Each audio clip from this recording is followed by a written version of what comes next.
कृतमस्तकाञ्जलिं बाष्पवारि परिपूर्णलोचनं मारुतिं नमत राक्षसान्तकम्। गुरुर्ब्रह्मा गुरुर्विष्णुः गुरुर्देवो महेश्वरः गुरुः साक्षात् परब्रह्म तस्मै श्री गुरवे नमः। भक्ति भक्त भगवंत गुरु चतुर्नाम वपुएक तिनके बदपंदन किए नासहि विघ्न अनेक। सिया राम मैं सब जग जानी करऊं प्रणाम जोरी जुग पानी। बोले भागवत महापुराण की वृंदावन बिहारी लाल की राधा रानी सरकार की पवन सुत हनुमान जी महाराज की श्री सद्गुरुदेव भगवान की जय। सत्य सनातन धर्म की जय। जय जय श्री राधे। नमः पार्वती पतये हर हर महादेव। आइए कथा से पूर्व भगवान के चरणारविंदों में अपनी मति एवं अपने मन को लगाने के लिए भगवान के सुंदर नामों का संकीर्तन सब लोग बड़े प्रेम से करेंगे। श्री राधे।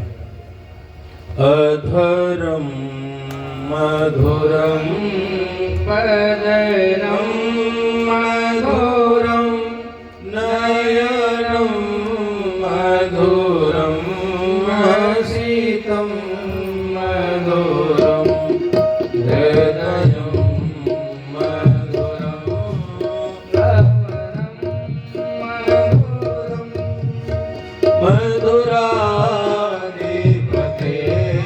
मधुराधिपतेरखिलं मधुरं मधुराधिपतेरखिलं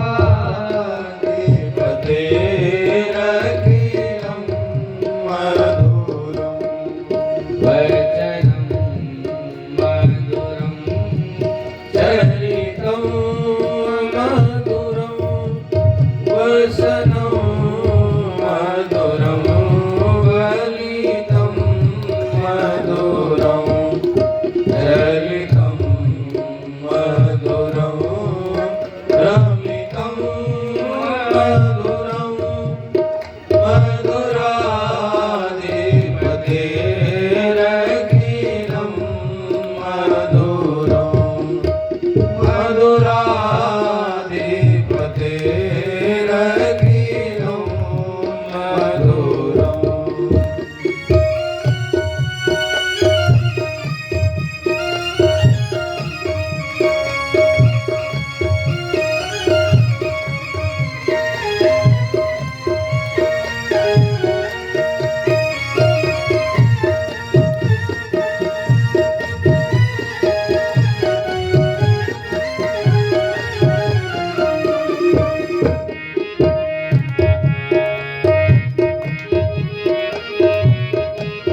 भगवान की जय। रुक्मिणी वल्लभ भगवान की जय। जय श्री राधे भगवान अकारण करुणावरुणालय भक्तवांछाकल्पतरु नंद नंदन यशोदानंदन श्री वृंदावन विहारी बांके बिहारी एवं भगवती राधा रानी की असीम कृपा से यह श्रीमद् भागवत सप्ताह कथा ज्ञान यज्ञ का सप्तम दिवस। इस कथा के आयोजक श्री राजेश जी, उनकी धर्मपरायणा पत्नी दीपा एवं उनके बंधु बांधव कुटुंबी समस्त संबंधी जन एवं इस कथा में पधारे हुए समस्त श्रोतागण, माताएं, बहनें, बालक वृंद एवं श्रीधाम वृंदावन से पधारे हुए समस्त विद्वद्गण, सभी के अंतःकरण में विराजमान श्री राधा माधव के श्री चरणों में कोटिशः प्रणाम। आइए भगवान की जो ये पतित पावनी कथा ज्ञान गंगा बह रही है, उसमें अवगाहन करते हैं। सज्जनों, भगवान ने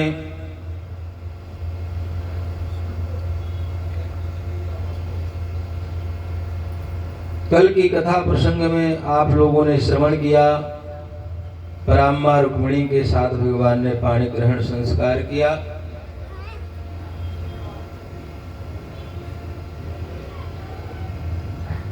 भगवान ने जगत को यह सिखाने के लिए कि देखो, ईश्वर भी जब इस भूमि में आता है ना, तो वो भी गृहस्थ धर्म का आश्रय लेकर के ही कोई लीला संपादित करने में समर्थ होता है। नहीं, भगवान तो महाराज इन सब धर्मों से परे हैं, इसीलिए उनका नाम ईश्वर है। भगवान जगत के संबंधों में चाहे तो नहीं भी बंध सकते हैं, फिर भी उनकी लीला परिपूर्ण हो जाएगी। पर इस जगत को सिखाने के लिए जीवन में जो चार पुरुषार्थ हैं, धर्म, अर्थ, काम और मोक्ष, इनकी यदि प्राप्ति करना है तो चार आश्रमों का भी आश्रय आपको लेना ही पड़ेगा। यदि धर्म में आपकी गति हो जाए तो पहले आपको गृहस्थ में ही जाना पड़ेगा। यदि आप सीधे ब्रह्मचर्य, वानप्रस्थ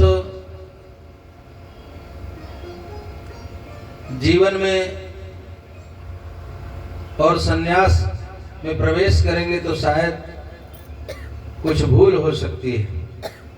इसलिए पहला आश्रम ब्रह्मचर्य है, क्योंकि ब्रह्मचर्येण तपसा देवा मृत्युम उपाघ्नन्।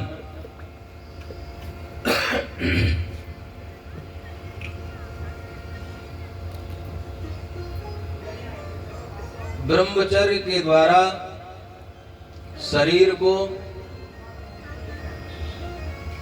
गृहस्थ में प्रवेश कराना चाहिए, और यदि गृहस्थ अच्छा है तो महाराज उसका जो है आगे भजन भी अच्छा होगा। नहीं हो सकता है कि वानप्रस्थ में ये जो हमारा मन है ना, ये ना लगे, अथवा पतन भी हो सकता है। और फिर इसके बाद वानप्रस्थ में भी माला की, झोली की, पुस्तक की जरूरत है। कुटिया की भी जरूरत है वानप्रस्थ में। पर आप क्रमशः ब्रह्मचर्य, गृहस्थ और वानप्रस्थ की यात्रा करते करते जब जाएंगे तो एक दिन ऐसा आएगा कि आपको माला की भी जरूरत नहीं पड़ेगी और किसी ग्रंथ की जरूरत नहीं पड़ेगी। अपने आप अंतःकरण में भगवत भजन चलने लगेगा। माला तो एक साधन है, शरीर तो एक साधन है, पर जब तन मन की सुध भूलने लगे और रोम रोम से भगवत भजन होने लगे, उसी का नाम है सन्यास। सारी इंद्रियों के प्रति न्यास ले लें, माने विसर्जन हो जाए।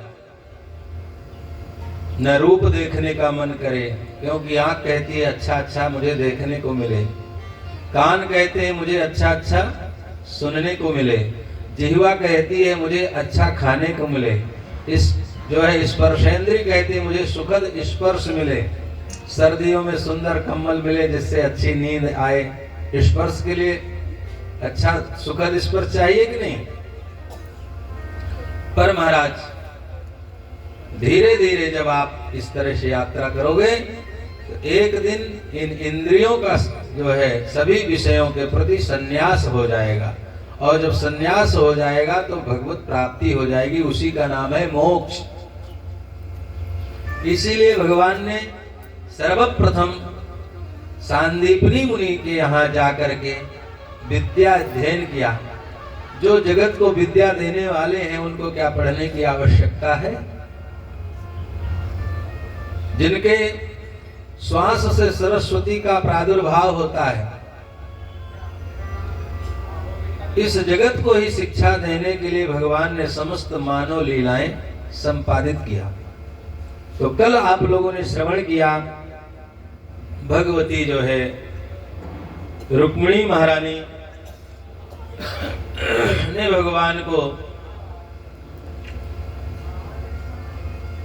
ब्राह्मण को हेतु बना करके एक सुंदर पत्र भेजा, और उस पत्र को पा करके भगवान विदर्भ देश में महाराज भीष्मक के यहाँ रुक्मिणी को लेने के लिए पहुंचे थे और द्वारिका में लेकर के आए। रुक्मिणी महारानी के साथ सुंदर जो है भगवान ने पाणी ग्रहण संस्कार किया। द्वारकायाम भूतराजन महामोदः पुरौकसाम रुक्मिण्या रमयोपेतम दृष्ट्वा कृष्णं श्रियः पतिम। जैसे लक्ष्मी ने नारायण को प्राप्त कर लिया हो, ठीक उसी तरह से भगवती रुक्मिणी ने श्री कृष्ण को प्राप्त किया। वस्तुतः तो ये श्री है, लक्ष्मी ही है, और जो श्री कृष्ण है वह साक्षात नारायण ही हैं। सुखदेव भगवान को सज्जनों जैसे भी भगवान के चरित्र सामने आते हैं वही कथा सुनाने लगते हैं। अभी भगवान के अन्य विवाह भी होने शेष हैं, क्योंकि भगवान के कितने विवाह हुए थे? 16,108। पर सुखदेव जी यहाँ भगवान के पुत्र की जन्म की कथा सुनाने लग गए। श्री शुक उवाच कामस्तु वासुदेवांसो दग्धः प्राग रुद्रमन्युना देहोपपत्तये भूयस्तमेव प्रत्यपद्यत। भगवान शिव के नेत्र ज्वाला से कामदेव भस्म हो गया था। आपने तृतीय स्कंद में कथा श्रवण करी थी। कामदेव की जो पत्नी है वह जो है भगवान शिव के पास पहुंची थी कि प्रभु आपने यह क्या किया, मेरे जो पति हैं इनको जला करके आपने भस्म कर दिया। रोदति बदति बहुभांति करुणा करति शंकर भय गए। रोदति बदति बहुभांति करुणा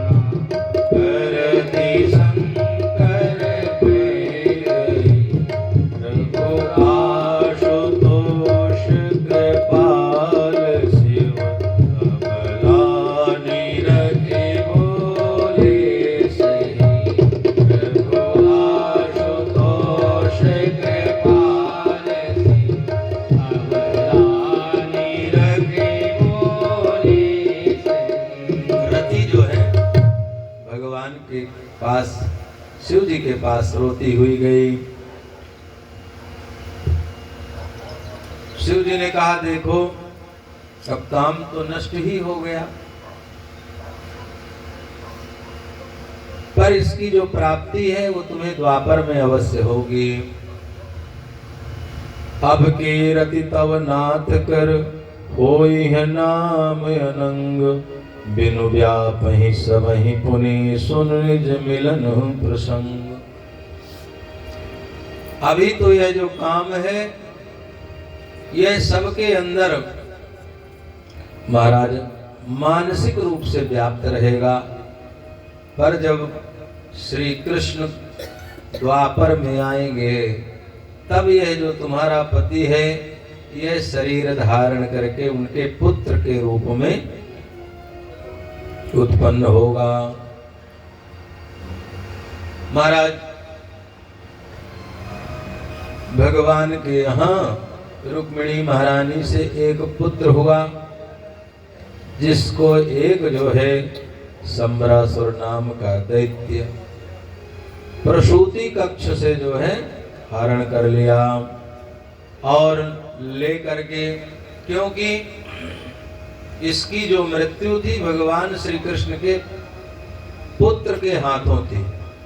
यह प्रतीक्षा कर रहा था कि श्री कृष्ण के यहाँ कब पुत्र हो और कब मैं उसका हरण करूं। जैसे रुक्मिणी महारानी ने एक बालक को जन्म दिया, महाराज कारागार से इसने हरण किया और सोचा इसको ले जा करके समुद्र में डाल दूंगा। समुद्र के अंदर रहने वाले भयानक जो जीव जंतु हैं इसको खा जाएंगे, क्योंकि अभी नौनिहाल छोटा सा शिशु है, बालक है, और मेरा जो खतरा है वो टल जाएगा। पर जैसी हो भवतव्यता तैसी बने सहाय, आप न आवे ताहि पे ताहि तहां ले जाए। हुआ क्या, जैसे इसने फेंका, एक बड़ी मछली ने महाराज समुद्र में छलांग लगाई, मुंह खोला और उसके मुंह में बालक गिरा और सीधे उसके पेट में चला गया। और उस मछली को एक जो है मछुआरे ने पकड़ लिया और पकड़ करके सम्रासुर के यहाँ ही जा करके उस मछली को बेच दिया, और वह सम्रासुर के रसोई में पहुंच गई। वहां पर ये जो रति है यह भोजन बनाने का काम करती थी, जो कामदेव की पत्नी है। ओ महाराज, जैसे मछली को चीरा गया तो उसके अंदर से यह सुंदर बालक उत्पन्न हो गया, और उस भोजन की भोजनशाला में नारद जी पहुंच गए। नारदो कथयत सर्वम तस्याशंकित चेतसः बालस्य तत्त्वमुत्पत्तिं मत्स्योदर निवेशनम। नारद जी ने कहा कि देखो रति, जो भगवान शिव ने तुमको वरदान दिया था कि तुम्हें जो है श्री कृष्ण के जो पुत्र होंगे वही पति रूप में तुम्हें प्राप्त होंगे, तो आज यह जो बालक है ये श्री कृष्ण का ही पुत्र है। तुम रसायन विद्या की ज्ञाता हो, इसलिए रसायन विद्या के द्वारा इसको पुष्ट कर दो, जो है तुरंत इसको नवयुवक बना दो, और इसके साथ फिर अपना पाणी ग्रहण संस्कार कर लेना। तो महाराज वो जो है खूब खिलाती पिलाती और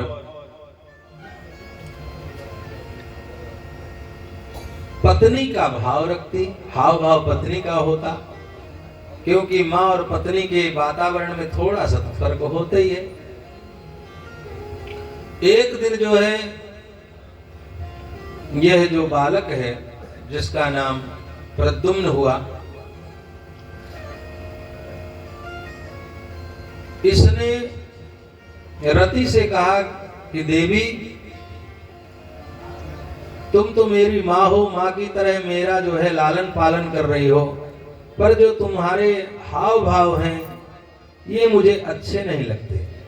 मातृभाव मतिक्रम्य वर्तसे कामनी यथा, मातृभाव का तुम अतिक्रमण करके जैसे कोई कामनी स्त्री होती है वैसा व्यवहार करती हो। तो जो है रति ने कहा, हे प्रभु तुम मेरे पति ही हो, और सारा वृत्तांत बताया। भगवान नारायण सुतः संवरेणा हृतो गृहात्, अहम ते अधिकृता पत्नी रति कामो भवान प्रभो।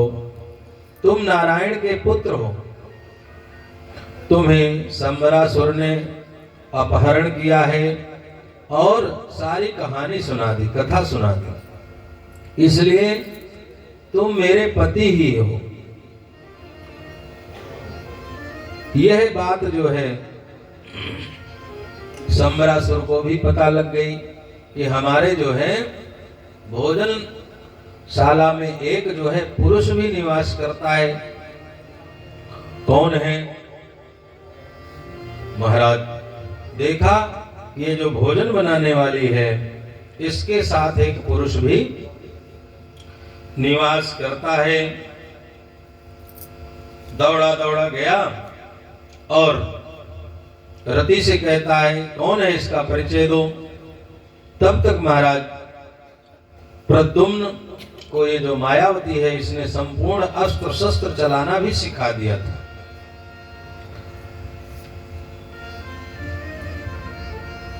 प्रद्युम्न जी ने धनुष उठाया और कहते हैं, अरे मूर्ख, तो मुझे नहीं जानता, मैं श्री कृष्ण का पुत्र प्रद्युम्न हूं। तुमने मेरी माता के साथ छल करके, जब मेरी मां सो रही थी, तुमने मेरा अपहरण किया है। तुम मेरे साथ युद्ध करो। और आज जो है प्रद्युम्न ने संवरासुर को ललकारा, दोनों का परस्पर युद्ध हुआ।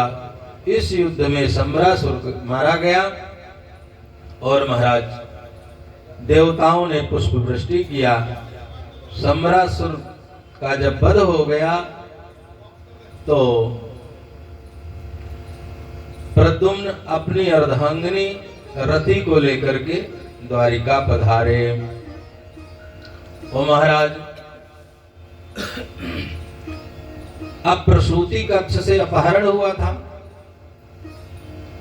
रुक्मिणी महारानी ने तो सोचा कि मेरा बालक अदृश्य हो गया, कोई ले गया, या जो भी भगवान की इच्छा।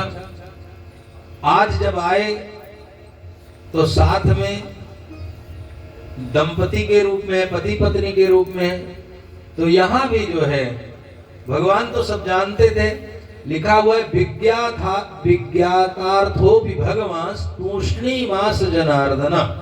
भगवान सब जानते हुए भी जब जो है प्रद्युम्न और रति को देखा तो कुछ बोले नहीं। तूष्णी मास जनार्दन, चुप रहे, क्योंकि शायद भगवान बोलते तो रुक्मिणी जी को विश्वास नहीं होता, क्योंकि पुत्र के दुख में दुखी रहती थी।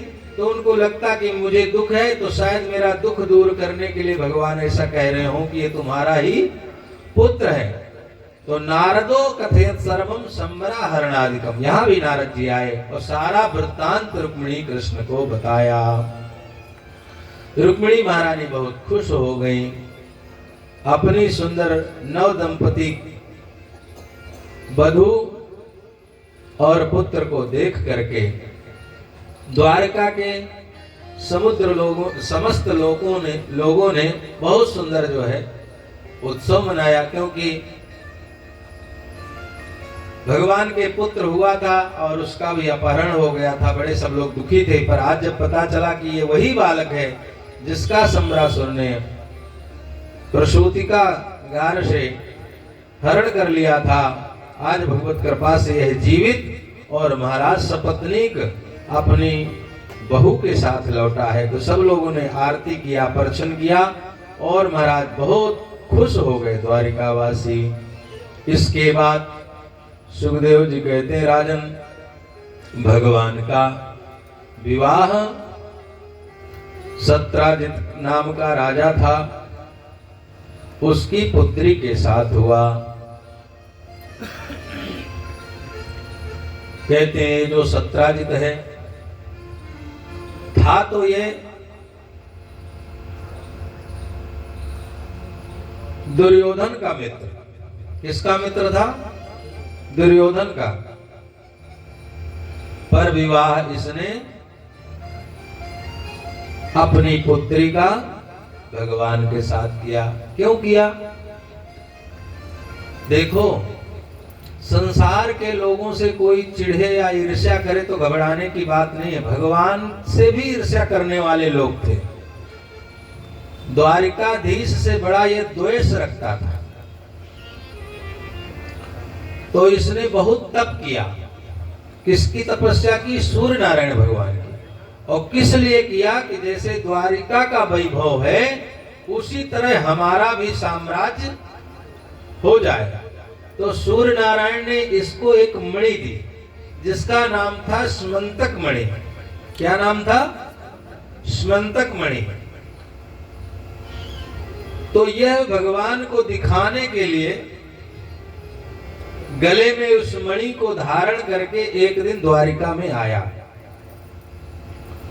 तो ऐसे लगा जैसे सूर्य नारायण ही द्वारिका में पधारे हैं। आसेत सत्राजिता सूर्यो भक्तस्य परमः सखा प्रीतस्तस्मै मणिं प्रादात् सूर्यस्तुष्टः स्मन्तकम्। और इस मणि की विशेषता सज्जनों क्या थी? 8 भार सोना देती थी। कितना?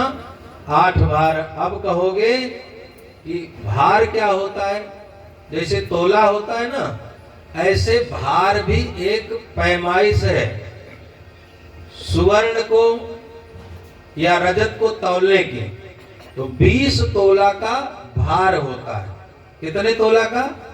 20 तोला का। तो ये मणि कितना सोना देती थी एक दिन में? 8 भार, माने 160 तोला। अब महाराज आज जो है ये मणि होती तो आनंद ही हो जाता। क्यों बहन जी? पर ये सूर्य नारायण की कृपा से किसके पास थी? सत्राजित के पास थी। तो भगवान ने कहा कि देखो ये जो मणि है ये महाराज उग्रसेन को दे दो। किसको? उग्रसेन को। क्योंकि ये द्वारिका के राजा हैं और यदि राजा के पास मणि रहेगी तो राज कार्य बहुत अच्छे ढंग से संचालित होगा। जब राज्य कोष में खूब अच्छा धन होता है तो सारे काम भी अच्छे होते हैं। तो ये मणि किसको दे दो? महाराज उग्रसेन को। पर यह देने के लिए थोड़ी गया था, यह तो उनको दिखाने के लिए गया था। जब ये वापस आया तो महाराज इसकी जो मणि थी उसको ले करके गले में पहन करके इसका छोटा भाई है जिसका नाम है प्रसेन, वह जंगल में आखेट करने के लिए, शिकार करने के लिए गया। और वहां पर एक शेर ने, एक सिंह ने देखा प्रसेन को। तो प्रसेन के ऊपर वह सिंह झपटा और प्रसेन को मार दिया। किसने? सिंह ने। और फिर बाद में उस मणि को शेर अपने पंजों में दबा करके देखने लगा। पर महाराज उसी समय इस वन में एक वृक्षराज भी रहते थे। उन्होंने देखा तो उन्होंने इस सिंह को मार दिया और उस मणि को ले जाकर के अपनी गुफा में, जिसमें वो वृक्षराज रहते थे, वहां रख दिया। इधर जब कई दिन तक प्रसेन लौट करके नहीं आया तो महाराज ये जो सत्राजित है ये सब जगह हल्ला करने लगा, शोर मचाने लगा कि हम मणि को धारण करके द्वारिकाधीश से मिलने गए थे और लगता है कि हमारा धन द्वारिकाधीश से देखा नहीं गया, तो हमारे भाई को षड्यंत्र करके मणि के चक्कर में मार डाला और वो मणि भी इन्हीं के पास है। भगवान को कलंक लग गया, झूठा कलंक। जब देखो माने यहाँ तक कि दूर दूर तक भगवान की कोई भूमिका नहीं है, पर झूठा कलंक द्वारिकाधीश को लग गया। अब यह बात जब भगवान को पता चली तो उन्होंने सोचा कि अब हम अपना कलंक कैसे मिटाएं। तो महाराज मणि को खोजने के लिए हो तो बैठो। तो मणि को खोजने के लिए अब भगवान ने सोचा कि भाई हमें अपना कलंक दूर करना चाहिए। तो कुछ सैनिकों को लेकर के भगवान कहाँ गए? उसी वन में जिसमें प्रसेन गया था। कुछ दूर चले तो एक सिंह मरा हुआ पड़ा था, और जब सिंह को देखा तो महाराज वहां कुछ और चिन्ह भी दिखाई पड़े। भगवान ने अनुमान लगाया कि लगता है इसी वन में ही प्रसेन को मारने वाला कोई न कोई अवश्य हो सकता है। और आगे बढ़े तो एक गुफा दिखाई पड़ी, और इस गुफा के अंदर प्रकाश आ रहा था, क्योंकि वो मणि कहाँ थी? इस गुफा में थी। तो भगवान ने जो है, जो कुछ सैनिक थे, द्वारिकावासी थे, उनसे कहा कि देखो हम इस गुफा के अंदर जा रहे हैं और 12 दिन तक हमारा इंतजार करना, हमारी प्रतीक्षा करना, और यदि हम 12 दिन तक नहीं लौटे तो आप लोग लौट जाना। भगवान ने प्रवेश किया, और जैसे प्रवेश किया तो महाराज वही मणि दिखाई पड़ी जो सत्राजित पहन करके उनके यहाँ गया था। पर उस मणि से एक बालिका जो है खेल रही थी। रीछ की बेटी थी भालुनी, तो वो खेल रही थी। अब भगवान जैसे अंदर पहुंचे और उस मणि को लेना चाहते हैं,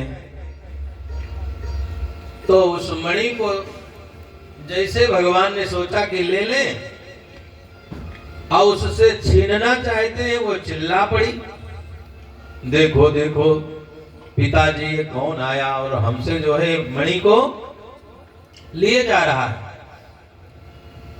जामवंत जी हैं ये, जो वृक्ष के रूप में कौन है ये?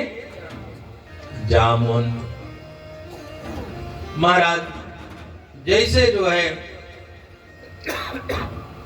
जामवंत की बेटी ने शोर मचाया, ये जाग उठे, और महाराज अब तो युद्ध होने लगा जामवंत जी का और श्री कृष्ण का। और महाराज एक दिन दो दिन नहीं, 27 दिन तक जो है यह युद्ध चलता रहा। लिखा हुआ है आसीत अष्टाविंशः मितरेतर मुष्टि वज्र निष्पेष परुषैर विश्रमम अहर्निशम। महाराज इतना भयंकर युद्ध, इतना भयंकर युद्ध जामवंत तो पूरी ताकत लगा लगा के उछल उछल करके जो है मुक्का मारते भगवान के, पर भगवान जैसे कोई पिता अपने बालक को बचा बचा करके थप्पड़ मारता है, भगवान तो इस तरह से जामवंत को मारते। द्वंद्व युद्ध होता रहा कितने दिन? 27 दिन। महाराज न तो हारत हैं न बिडारत हैं, मल्ल के भालू के भाव में भूले मुरारी। जानी गोविंद की उपमा कहिए, वो सांचे हैं भालू और सांचे मदारी। जो है भालू को कौन बढ़िया नाच नचाता है? मदारी नचाता है, पर यहाँ जो नचाने वाला है वो भी सांचा है, माने एक नंबर का नचाने वाला है।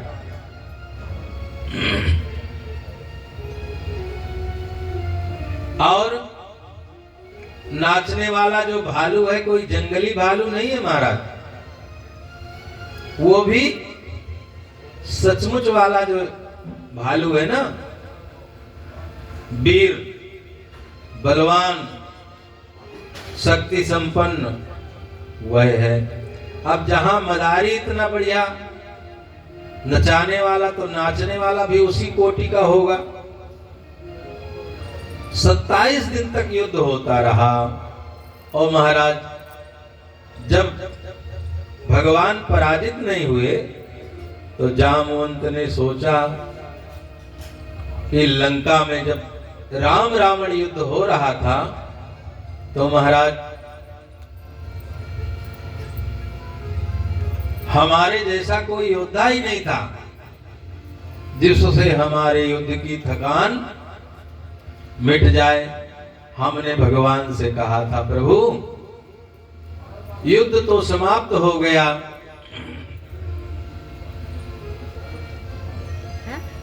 बैठ जाओ भैया, बैठ जाओ। युद्ध समाप्त हो गया,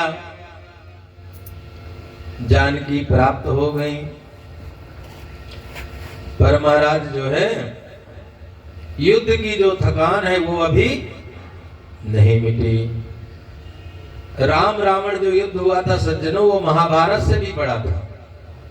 महाभारत में कितनी सेना थी? 18 अक्षौहिणी। कितनी? और रावण की कितनी सेना थी? महाराज जब रावण की सेना चलती थी ना, तो 18 अक्षौहिणी बाजदार थे, बाजा बजाने वाले चलते थे रावण के आगे आगे। रावण का ये ऐश्वर्य था। कितने? जितनी महाभारत की सेना थी इतने जो है जुझारू ढोल बजाने वाले थे जब राम रावण युद्ध हुआ था। और उस युद्ध में भी जामवंत जी की थकान दूर नहीं हुई थी। तो आज जो है जामवंत कह रहे हैं, हम जान गए लगता है, यस्से सदुत्कलित रोष कटाक्ष मोक्षये वर्तमाति सतक्षुभित नकृति मंगलोब्धि सेतु कृता सुयस उज्ज्वलिता च लंका रक्षा शिरांसि भुवि पेतुर्षुक्षितानि। हम जान गए तुम लगता है वही हो जिन्होंने रावण का संहार करने के लिए समुद्र में पुल का निर्माण किया था और महाराज रावण को मार करके धर्म की स्थापना किया था। हम समझ गए। और महाराज भगवान तो थे ही, क्योंकि राम कृष्ण दो एक हैं, अंतर नहीं निमेष, एक के नयन गंभीर हैं, एक के चपल विशेष। आज श्री कृष्ण ही राम रूप में हैं। जामवंत कहते हैं, हम जान गए तुम वही हो जिसने रावण का वध किया था। प्रभु पहले ही बता देते, हमारी हड्डी पसली क्यों तोड़ डाले। भगवान ने कहा, देखो जामवंत, तुमने हमसे वरदान मांगा था कि अभी हम युद्ध से तृप्त नहीं हुए तो स्वामी और सेवक का युद्ध अच्छा नहीं होता, आगे आने वाले लोग भी सेवक और स्वामी आपस में लड़ने लगते। हम मर्यादा में थे, मर्यादा पुरुषोत्तम के रूप थे, इसलिए हमने तुमसे युद्ध करना उचित नहीं समझा और वही तुम्हारी युद्ध की खुजली मिटाने के लिए आज हमने तुमसे 27 दिन तक युद्ध किया और अब आप तुम तृप्त हो गए, इसलिए मेरा तुमको दर्शन आज ही हुआ। नहीं पहले भी हो सकता था, पर जब समझ गए कि अब जो जामवंत है महाराज धराशायी हो गए, थक गए, तब भगवान ने अपने दर्शन दिए। जामवंत ने कहा प्रभु कैसे आए? अरे बोले इस मणि के लिए ही आए, इस मणि के द्वारा हमको कलंक लग गया है। मिथ्याभिशापम प्रवजन आत्मनो मणिमन्युना, ये जो मणि है इसका हमको झूठा जो है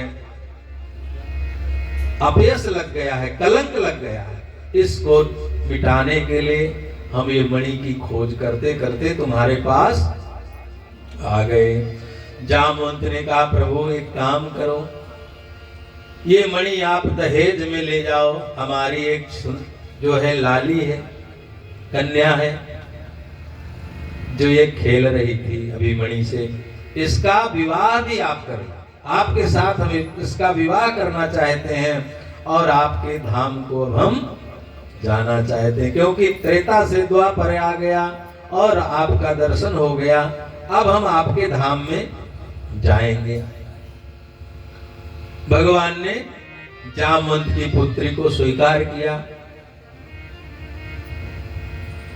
अब भगवान ने जो किया वो यदि संसार का व्यक्ति भी कर ले तो वो भी, बहुत से लोग कुतर्क करते हैं कि भगवान ने जब इतने विवाह किए तो हम 2 कर लेंगे तो कौन सी बड़ी बात है। भगवान ने दूसरा विवाह किसके साथ किया? भलुनी के साथ। तुम भी भलुनी विवाह के लाओ तो हम जाने, एक ही दिन में तुम्हारा कलेवा कर जाएगी भलुनी।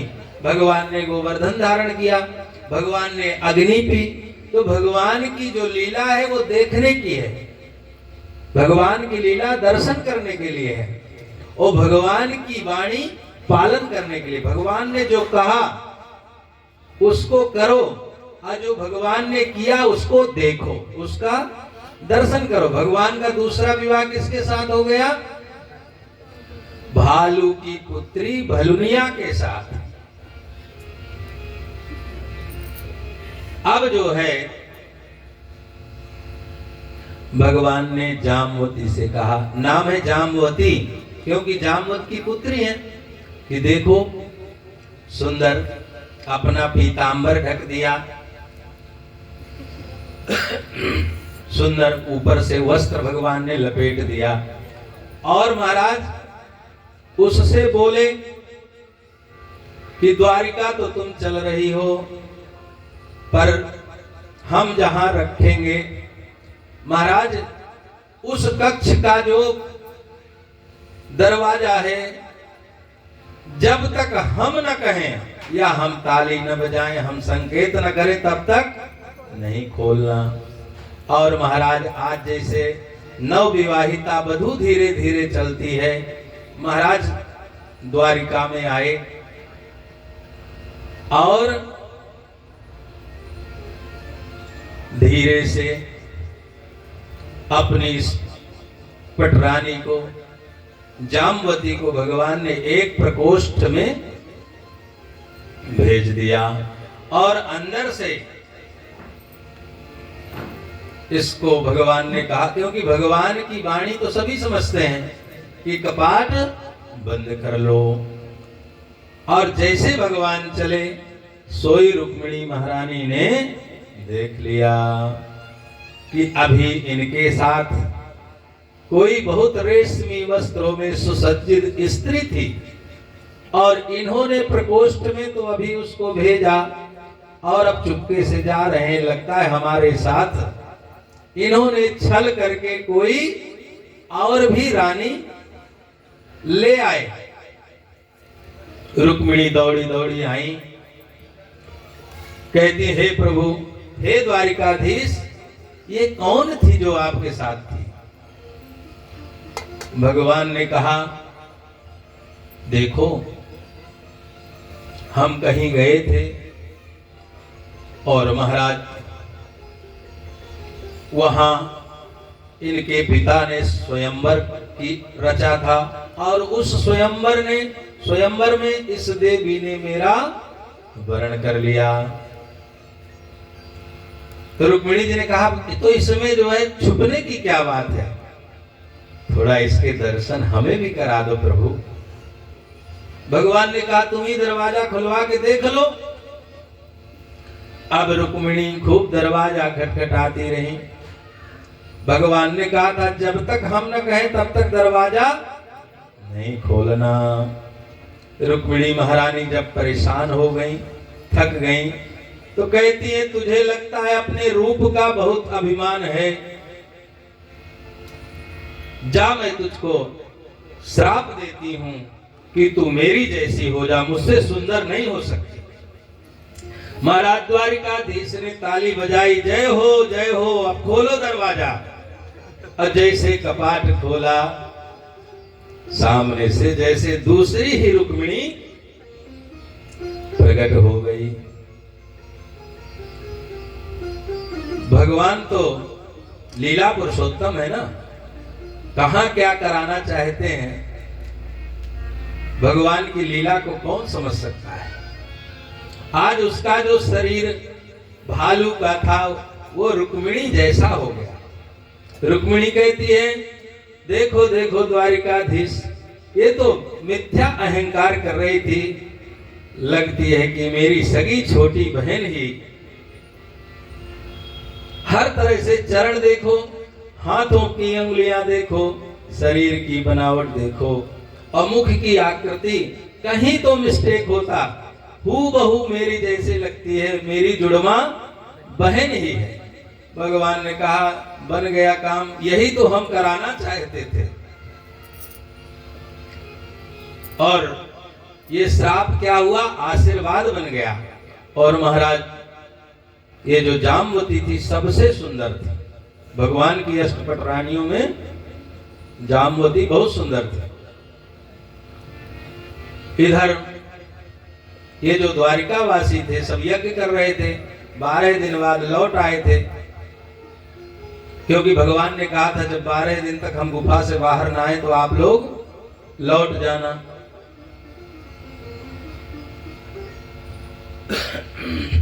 पता चला कि द्वारिकाधीश आ गए, सब बड़े प्रसन्न हो गए। और जो मणि थी सत्राजित को भगवान ने बुलाया और ये जो मणि है महाराज सत्राजित को सौंप दिया। पर ये जो सत्राजित है ये अपनी पुत्री का विवाह एक सतधन्वा नाम का राजा था जिससे करना चाहता था। ये जो सतधन्वा, कृतवर्मा, ये सब द्वारिका के आसपास के ही सब राजा थे। और ये सतधन्वा आदि दुर्योधन के अनुयायी थे महाराज। तो भगवान से ये सब द्वेष करते थे।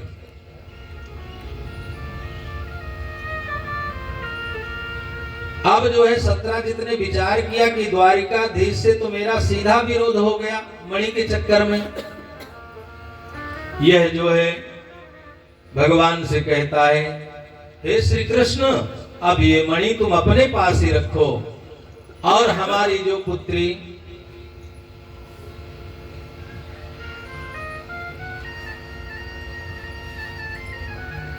इसका विवाह हम अब तुम्हारे साथ ही करेंगे। तो महाराज भगवान ने कहा कि देखो, बात तो तुम सही कहते हो, विवाह तो हम कर लेंगे तुम्हारी पुत्री से, पर पिता के धन में दामाद का अधिकार नहीं होता, इसलिए इस मणि को ले जाओ। हाँ, इससे जो संतान होगी वह अवश्य जो है इसको ले सकती है। माने पुत्री का जो पुत्र होगा वह जो है नाना की संपत्ति का भोग करने का अधिकार रखता है, हमारा कोई अधिकार नहीं। और भगवान ने तीसरा विवाह किसके साथ किया? सत्यभामा के साथ। और मणि लेने से भगवान ने इनकार कर दिया। ये मणि लेकर के वापस आ गया। पर इससे जो है सतधन्वा चिढ़ गया कि ब्याह तो हमारे साथ होना था और ब्याह किसके साथ कर दिया? श्री कृष्ण के साथ। तो रात्रि में सोते हुए सतधन्वा ने महाराज सत्राजित का वध कर दिया। और इस मणि को लेकर के यह भागा कि कहां जाएं। भगवान को पता चला कि हमारे जो ससुर हैं उनको सतधन्वा ने मार दिया है। सतधन्वा के पीछे भगवान भागे और बलराम जी भी दोनों कि आज जो है इसने सत्राजित को मारा है तो हम इसका वध कर देंगे। पर इसने क्या किया? ये मणि ले जाकर के अक्रूर जी को दे दिया कि अक्रूर जी आप इस मणि को ले लो, हमारी जान बचाओ। अक्रूर जी के पास मणि दे दिया और महाराज धन का प्रभाव अक्रूर जी ने सोचा चलो खूब यज्ञ आदि करेंगे। इस मणि को लेकर के अक्रूर जी तीर्थ यात्रा में चले गए, काशी चले गए। इधर भगवान जो है सतधन्वा का वध किया और जब उसके वस्त्रों में देखा कि कहीं मणि छिपा रखा होगा, क्योंकि मणि के भय से भग रहा था, तो कहीं मणि नहीं मिली। तो महाराज यहां बलराम जी को भी कृष्ण के प्रति अविश्वास हो गया। बलराम जी कहते हैं देखो श्री कृष्ण, हो न हो ये जो मणि है तुम्हारी किसी रानी के पास ही हो सकती है, क्योंकि सतधन्वा के पास तो मणि मिली नहीं। और इतना कह करके भगवान बलराम दोनों वापस लौट आए। अब भगवान को बड़ा कष्ट हो गया कि किसी तरह से तो हमने अपना कलंक दूर किया था, पर हमारे भाई ने जो साक्षात भगवान नारायण के ही अवतार है, शेष के अवतार हैं, इनको संदेह हो गया। माने धन एक ऐसी चीज है कि बलराम जैसे भाई को भी संदेह हो गया।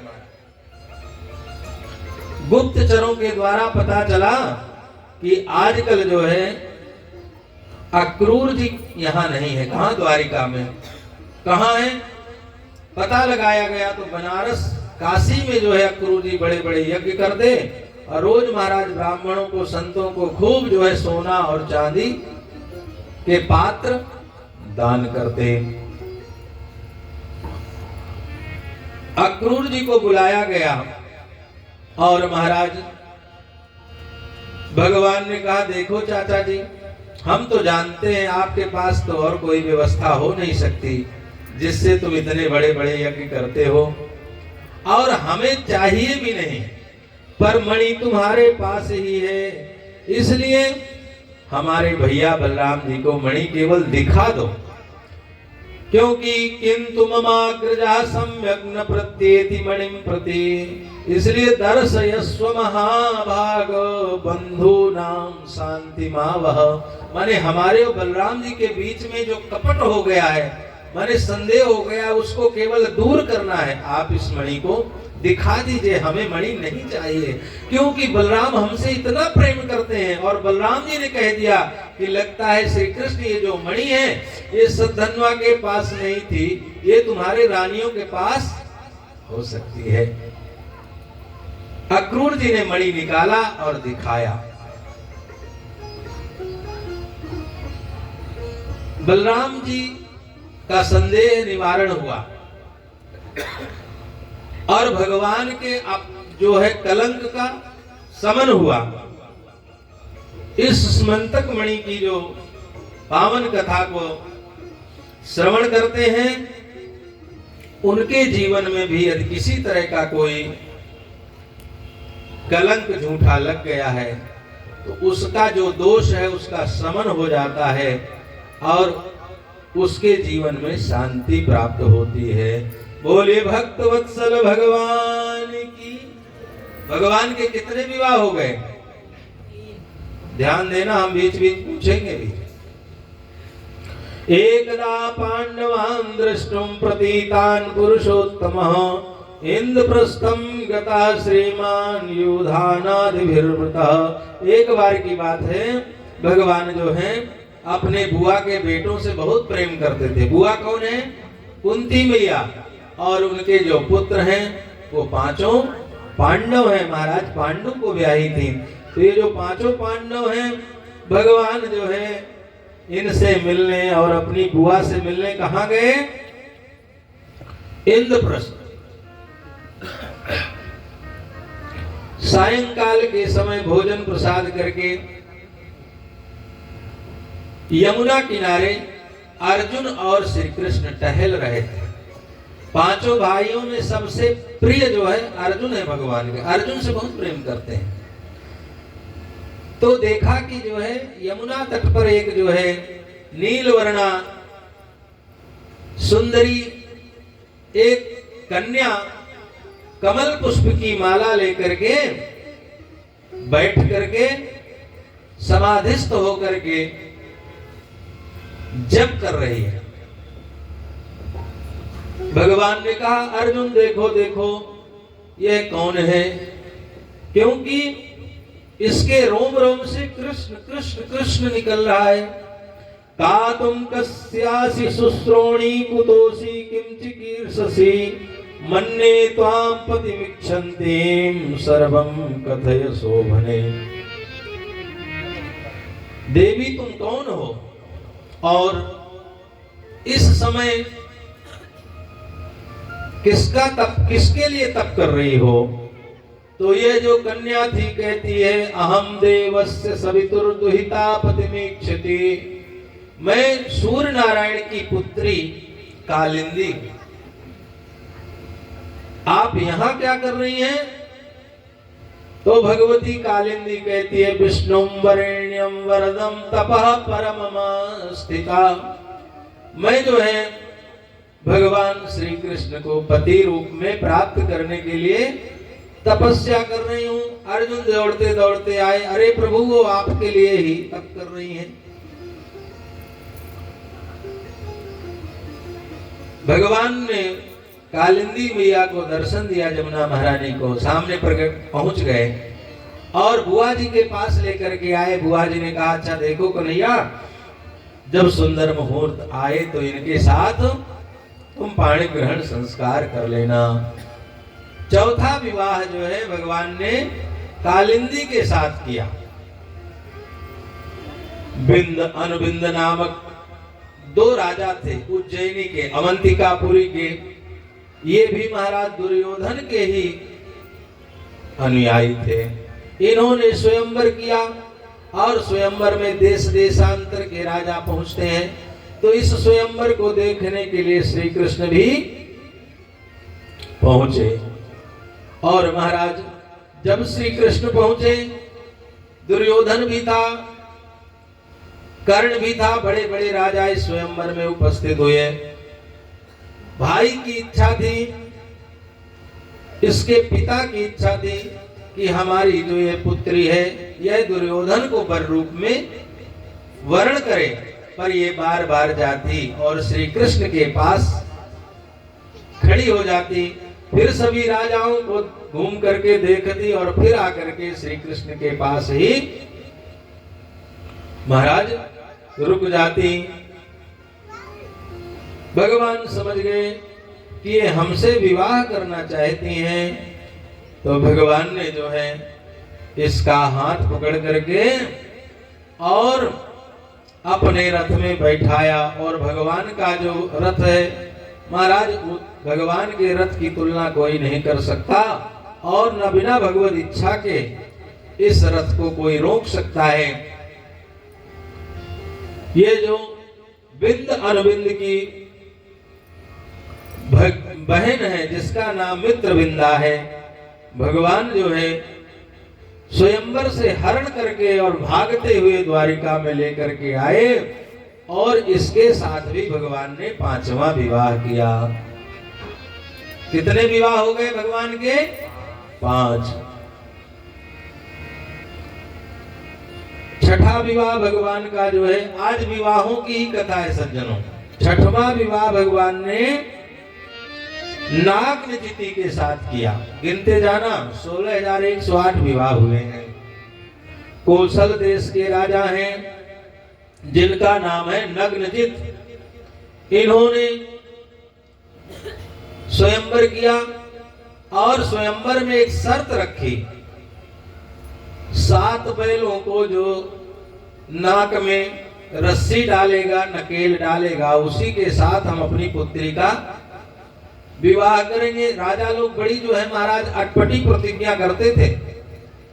जैसे जनक जी ने कहा था कि जब कोई धनुष तोड़ेगा तभी हम जानकी का विवाह करेंगे। तो ये जो कौशल देश के राजा हैं अयोध्या के, इन्होंने क्या प्रतिज्ञा करी कि 7 बैलों को, 7 साणों को जो एक साथ जो है एक ही समय में नाक में रस्सी डालेगा तो हम उसके साथ अपनी बेटी का विवाह कर देंगे। प्रतिज्ञा बहुत कठिन है महाराज। इस स्वयंवर में भी देश देशांतर के भूपति पहुंचे, पर महाराज इन जो है, जो वृषभ थे, भयानक भयानक बैल थे, इन्होंने अपने सींगों से और अपने पैरों से मार करके सबको घायल कर दिया, भगा दिया। किसी का हाथ टूट गया, किसी का पैर टूट गया, किसी की आंख फूट गई। अब जो है नागनजिति ने देखा कि श्री कृष्ण तो बहुत सुंदर हैं, पर ये बहुत कोमल है। नीलांबुजस्यामल कोमलांगम, ये नीले नीले हैं और पीतांबर है, सुंदर मुखारविंद है, बड़ा कोमल शरीर है। विवाह तो इन्हीं के साथ हमारा होना चाहिए, पर जो हमारे पिताजी की प्रतिज्ञा है उसको ये पूर्ण करने में दूर दूर तक सामर्थ्य नहीं रखते। भगवान ने कहा चिंता मत करो देवी, नाकाम से कुर्नपावोढ़ुम मदित्वा सप्त गोप्रसान तीक्ष्ण संगान सुदुर्धर्षान वीरगंधा सहान खलान। भगवान कहते चिंता मत करो, क्योंकि हमने बचपन से ही बछड़ों को चराया है। हम जानते हैं कि बछड़े के कहां पर हाथ रखने से बछड़ा शांत हो जाता है, हमसे बढ़िया कोई नहीं जानता। और महाराज 7 रूप बनाया और अपने लीला माधुर्य के द्वारा इन जो वृषभ है, बड़े बड़े जो है विशालकाय बैल है, उनको शांत किया और एक ही साथ 7 को जो है एक रस्सी में नाथ दिया। और जैसे कोई बालक जो है लकड़ी के खिलौने रस्सी में लपेट करके खींचता है, ऐसे भगवान उन बैलों को उस जो है स्वयंवर के मंडप में घुमाने लगे, जय जयकार होने लगी। और जो है नागनजिति ने ठाकुर जी के गले में वरमाला पहना दी। भगवान के कितने विवाह हो गए? 6 विवाह हो गए सज्जनों। अब भगवान जो है इस विवाह में अर्जुन भी साथ में थे।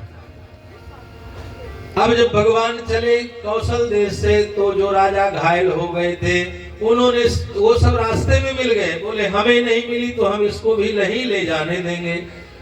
इस विवाह में भगवान को बहुत दहेज भी मिला। कहते 10,000 गायें मिली। पहले लोग गौदान करते थे विवाह में, अभी भी विवाह जब पाणी ग्रहण संस्कार होता है सज्जनों तो गौदान होता है, पर अब गौदान केवल संकल्प मात्र का ही रह गया। पहले गाय का दान होता था, कन्यादान की पूर्ति ही गाय के दान से होती थी। जब जो है कन्यादान होता था उसके तुरंत बाद जो है गाय का दान होता था। तो कन्यादान किया महाराज कौशल नरेश ने, और इसके बाद 10,000 गायों का दान किया, 3,000 दासियों का दान किया। महाराज 10,000 जो है हाथी दिए और 10 गुने रथ दिए, और महाराज इन सबसे ज्यादा जो है घोड़े और उनसे भी 10 गुने दास दासियां दिया भगवान को। आज पहली बार भगवान को खूब सारा दहेज मिला। देखो, दहेज पहले भी था पर मांगा नहीं जाता था। नारायण स्वरूप बालक को जब लक्ष्मी स्वरूपा कन्या का दान पिता करता है तो उसके पास जो भी सामर्थ्य होता है अपने सामर्थ्य के अनुसार जो दे दे वो उपहार होता है, उसको ग्रहण करने में कोई दोष नहीं है। पर कन्या के बदले धन मांगना ये विवाह नहीं, एक व्यापार है। क्या है? व्यापार है। और जो धन का लोभी है महाराज, उसके यहां कभी भी उस धन से सुख शांति हो ही नहीं सकती, क्योंकि कन्यादानम महादानम, सबसे बड़ा दान क्या है पृथ्वी में? कन्या का दान है। और उस दान के पाने के बाद जो भूखा रह गया, अतृप्त रह गया, वो किसी तरह के धन देने से भी तृप्त नहीं हो सकता। इसलिए सज्जनों, कभी भी धन के लोभ में किसी भी कन्या का वर्ण नहीं करना चाहिए कि ये धन देगा तभी हम इस कन्या का वर्ण करेंगे। अपितु कन्या को भगवान का प्रसाद मान करके, भगवान की आह्लादनी शक्ति लक्ष्मी मान करके वर्ण करना चाहिए। और महाराज, इस भाव से यदि आप अपने घर में, क्योंकि पिता संकल्प करता है, इमाम अलंकृताम लक्ष्मीम स्वरूपाम कन्याम तुभ्यम अहम संप्रददे, उस समय ना वो बर होता है और न वो कन्या कन्या होती है। बर साक्षात कृष्ण या नारायण होते हैं और जो पुत्री होती है, कन्या होती है, वो लक्ष्मी स्वरूपा होती है। और यदि आप इस भाव से वर्ण करेंगे तो निश्चित है उन दोनों के जीवन में कभी भी कोई अभाव होगा ही नहीं। आज धन बहुत बढ़ गया, व्यवस्थाएं बहुत बढ़ गई, पर महाराज सुख चैन जो है विलुप्त हो गया। बड़े बड़े घरों में जहां अपार संपत्ति है, अरबों खरबों की संपत्ति है, धन वैभव भरा पड़ा है, वो भी अतृप्त है, उनकी भी भूख नहीं मिट रही, रात्रि में नींद नहीं आती, शरीर में तरह तरह की व्याधि हो गई हैं, रोग हो गए हैं, और फिर उस धन के द्वारा भी वो अपने को स्वस्थ नहीं कर पा रहे हैं, शांति नहीं है उनके जीवन में। इसलिए यह युग अर्थ प्रधान है, धन प्रधान है, धन की बहुत जरूरत है, पर ऐसा भी नहीं कि किसी को सता करके, किसी के पिता को दुखी करके धन लिया जाए। क्योंकि यदि कन्या सुलक्षणा है तो जैसे ही उसके चरण आपके घर में पड़ेंगे, उसके आते ही आपका घर परिपूर्ण हो जाएगा। और आपने यदि धन का विवाह किया तो पता नहीं धन कैसे कैसे आया होगा, किस मार्ग से आया होगा। महाराज, आपके यहाँ आपका धन लेकर के भी वो धन चला जाएगा। भगवान ने किसी भी विवाह में किसी तरह का कोई धन नहीं लिया। आज कौशल नरेश ने, क्योंकि अयोध्या के राजा हैं, इनके पास अपार धन संपदा थी, तो भगवान के सम्मान में इन्होंने अपनी स्वेच्छा से धन दिया। और स्वेच्छा से कोई देता है